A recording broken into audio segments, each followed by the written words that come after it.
Right, poor pension performance or any investment performance are the answer. Index trackers and dollar cost averaging. Some of you think so. Let's look at the evidence, shall we?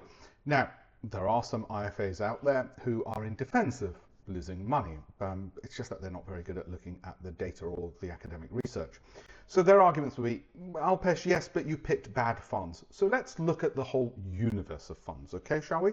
And then they'll say, yes, but you picked only 2 years. Look at them over 20 years. Let's do that then. And there'll be others who'll say, just do an index tracker. And I'll say, well, prolonged periods of 0% gain. And they'll say, yes, but you picked only a narrow period. Okay, let's look over a longer term. And they'll say, but no, you can dollar cost average. So a lot of these terms are bandied around without people actually realizing the data or the research on them. Let's just start off with funds, and let's do something from Money Week. This is correct as of 1st of March 2024. So we've gone with a range of funds here. Bailey Gifford Global Discovery, three-year underperformance, minus 70%. They basically managed to halve your money, and that's global discovery from a well-known company. Don't worry, I'll come to the better funds in a second and longer periods and answer all the questions. So I normally start off with this and people get all so upset. AXA, minus 57%, Aegon, minus 53%, L&G, Future, World, Sustainable, UK, Equity, Focus.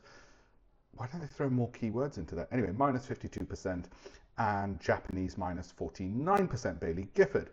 3 years, okay, so didn't just look at 1 year. Global, Japan, UK, North America, Europe. Now, some will complain that, yes, but they're meant to do that, Alpesh, because it's only 3 years, and against their benchmark, which was also down that much, they've done really well. Great. You like dogs? Fantastic.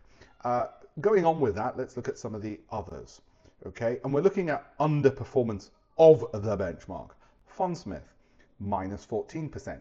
Underperformance, value of £100 invested after 3 years, only £118. That's Fundsmith, which so many of you are in love with. St James's Place Global Quality Fund, minus 23%. Underperformance against the benchmark, you're only up 9% over 3 years. And you might say, well, that's fine. I don't mind that. You've got another SJP, minus 21. Underperformance against a benchmark, okay, that it set itself up against. Don't blame me, blame Money Week. Okay, BNY Mellon, Janus Henderson, 91 Global Environment, that's minus 34%, 3-year underperformance. Okay, after 3 years, you got £99. Now you might say with this one, oh, well, look, the Mellon long-term global equity was only down 8% against its benchmark. Who cares about the benchmarks anyway? All of a sudden, you've made £25. Yes, if you don't care about the benchmarks, are making even more, and what's your just desserts and what you should rightly get. JP Morgan Emerging Markets, minus 16. Anyway, Alpesh, you've just picked a lot of bad funds, or rather, not you, Alpesh, Money Week have, and you've picked a very short period of time, 3 years. No, you should pick longer. Okay, well, let's pick all the funds and a longer period. Here we go. This is year-end 2023 against versus benchmarks, US equities. 20 years. Let's go for 20 years. You asked for it, so we did it. All domestic funds, not just the good ones, Alpesh. 96.83% underperformed their benchmarks. All mid-cap funds, 90% underperformed, 95%, 82%, and so on. You get the idea of the problem here, don't you? Yes? Large cap growth funds, 20 years, 98%. Of course, now you could change the rules again and say, well, forget benchmarks. What if they just gave good returns? Who cares about benchmarks? In any event. And why 20 years, Alpesh? Look at shorter periods. Oh no, wait a minute, we said not to do that. Well, just look at not the bad ones. Okay, I didn't. I looked at all of them. It gets more interesting. This is, again, year-end 2023 international equities. Alpesh only looked at US. Of course, they might just be really bad in America. Well, let's look at the global funds. 93.65% underperformed their respective benchmarks. International funds, 94%. International small cap funds, 84. I know what you're thinking at this stage. Well, what the hell should we do? Index trackers and dollar cost average? Not that easy.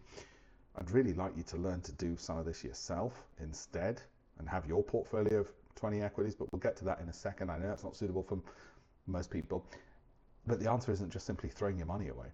Emerging market funds, 95%. No, but my IFA is different. He also does tax planning. Seriously, it's a bloody SIP or an ISA. What tax planning is he doing? And he tells you your annual allowances. Seriously.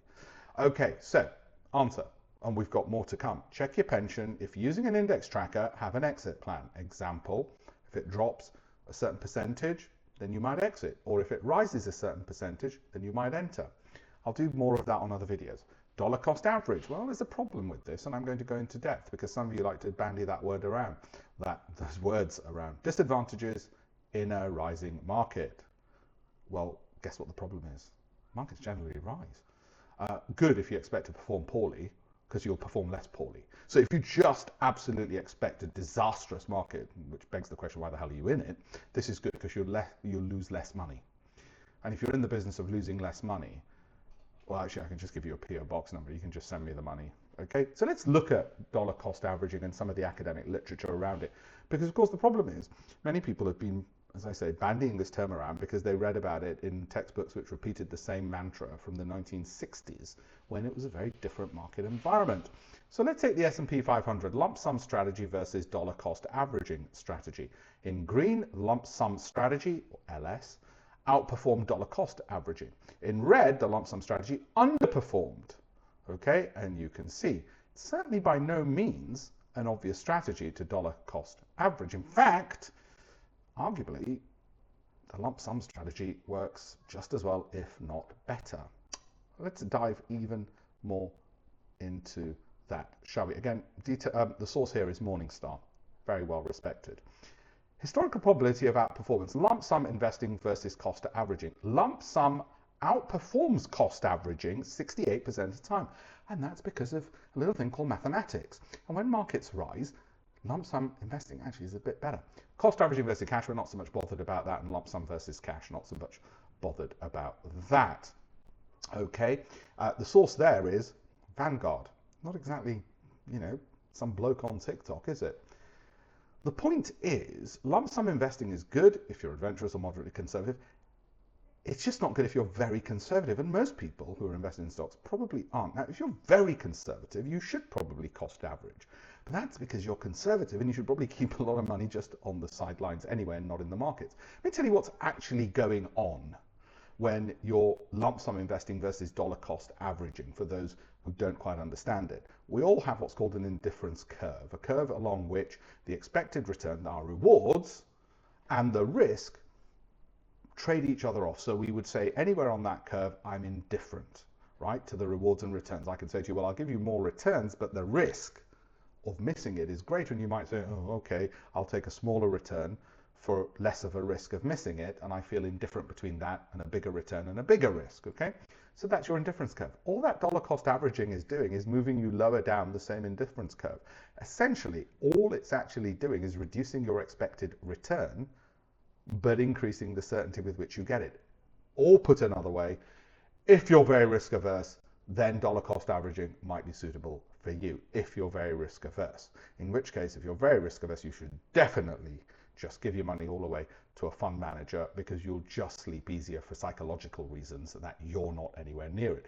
If you'd like to read more about it, let me tell you some of the academic literature, which your IFA definitely won't have come across, on this subject matter, which has actually gone into it in great detail.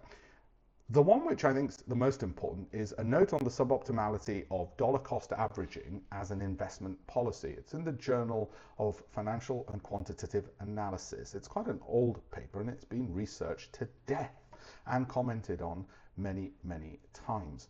Okay, and just in case you didn't think people actually go into all of this, they actually do. Why? Because there's money involved.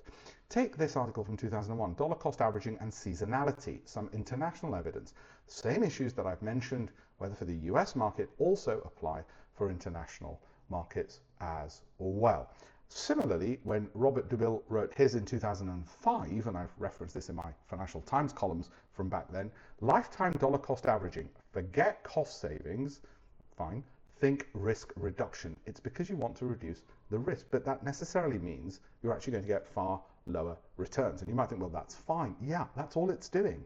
It's not actually giving you a superior return for less risk, which is what people think it does. It absolutely doesn't. By the way, my most favorite paper on all of this, which I've referenced in many of my books, Tversky and Kahneman. Kahneman got the Nobel Prize in Economics in, I think, 2001 or 2002, although he was a psychologist, not an economist. He passed away last week. And it was his seminal paper on prospect theory. Amos Tversky didn't get the prize. He'd passed away by then, and they they don't award Nobel Prizes posthumously, sadly, but Tversky certainly deserved it. By the way, interesting point, sideline, both were in the IDF, the Israel Defense Force, despite being academics, before they took up academia back in one of the many wars in the Middle East. Often don't get that from academics or Nobel Prize winners. Anyway, that's where we are with all of that.